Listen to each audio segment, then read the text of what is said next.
Assalamualaikum warahmatullahi wabarakatuh. Apa kabar semuanya? Semoga dalam keadaan baik-baik dan sehat selalu. Jumpa lagi dengan Madam Novi di sini. Kali ini saya akan membahas tentang teks laporan hasil observasi. Pertama-tama kita harus mengetahui dulu apa itu teks laporan hasil observasi. Teks laporan hasil observasi yaitu teks yang berfungsi menjelaskan suatu objek atau fenomena yang didasari oleh hasil pengamatan dan fakta yang ada melalui kalimat deskripsi. Struktur isi teks laporan hasil observasi. Yang pertama, pendahuluan. Berisi tentang penjelasan umum atau definisi umum. Yang kedua, terdiri dari definisi umum, bagian dan manfaat. Yang ketiga, penutup. Terdapat kesimpulan di dalamnya. Ciri-ciri teks laporan hasil observasi. Yang pertama, bersifat umum atau universal. Yang kedua, bersifat objektif, tidak boleh memihak pada objek atau pihak tertentu. Yang ketiga, mengandung fakta, tidak boleh berdasarkan imajinasi atau khayalan. Yang keempat, memberikan gambaran dengan jelas atau spesifik. Yang kelima, menekankan pada pengelompokan atau klasifikasi berbagai hal ke dalam suatu jenis sesuai dengan cirinya. Yang keenam, ditulis dengan lengkap. Tujuan teks laporan hasil observasi. Yang pertama, mendapatkan informasi dan penjelasan rinci tentang suatu hal dari sudut keilmuan. Yang kedua, menyampaikan segala hal yang diperlukan berdasarkan hasil peninjauan atau pengamatan secara rinci, sistematis, faktual, dan cermat kepada pembaca. Syarat membuat teks laporan hasil observasi. Yang pertama, objek yang akan diamati harus menarik.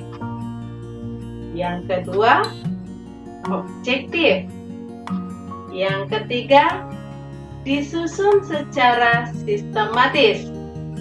Yang keempat, dapat dipertanggungjawabkan kebenarannya.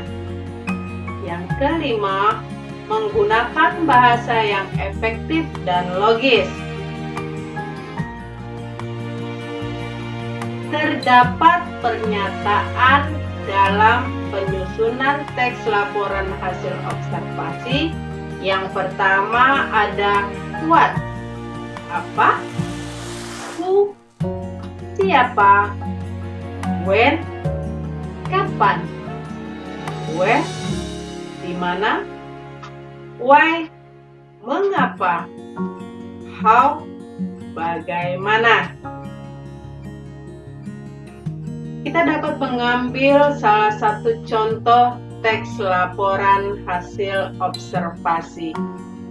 Dalam hal ini, kita akan membuat laporan hasil observasi tentang kelapa. Di dalam kelapa, kita akan membuat laporan hasil observasi definisi umumnya, yaitu pohon kelapa atau Cocos nucifera dalam bahasa Latinnya, yaitu pohon nyiur adalah tumbuhan palem yang berbatang tinggi. Tingginya bisa mencapai 3 meter. Buah pohon kelapa tertutup sabut dan tempurung keras. Di dalamnya ada daging yang mengandung santan dan air kelapa, yaitu sebutan dari nama buah yang menghasilkan tumbuhan tersebut. Kelapa jadi tumbuhan serbaguna karena dimanfaatkan semua bagiannya oleh manusia. Karena banyak sekali manfaatnya, maka tunas kelapa dijadikan sebagai lambang pramuka di Indonesia. Tumbuhan ini diperkirakan berasal dari pesisir Samudra Hindia di sisi Asia, tapi sekarang sudah menyebar luas di seluruh pantai tropika dunia. Berikut definisi bagiannya. Bagian-bagian dari tumbuhan kelapa yaitu buah kelapa, batang, pelepah, dan akar.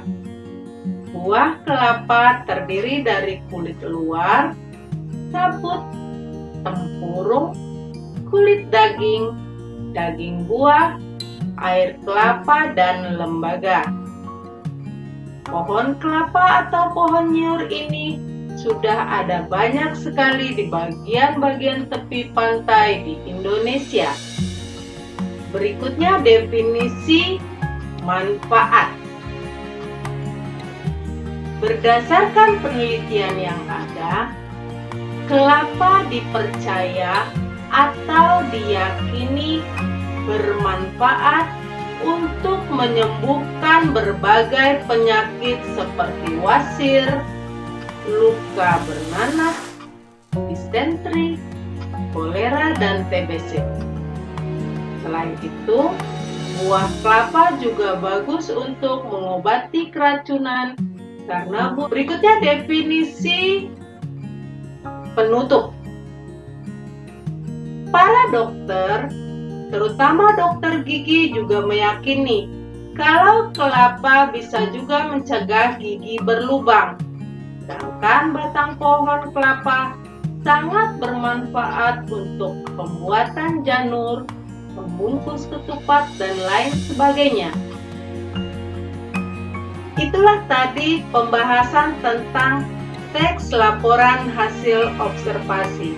Apabila ada salah dalam pengucapan atau perkataan saat penjabaran tentang teks laporan hasil observasi tadi, mohon maaf yang sebesar-besarnya. Billahi taufik wal hidayah. Wassalamualaikum warahmatullahi wabarakatuh.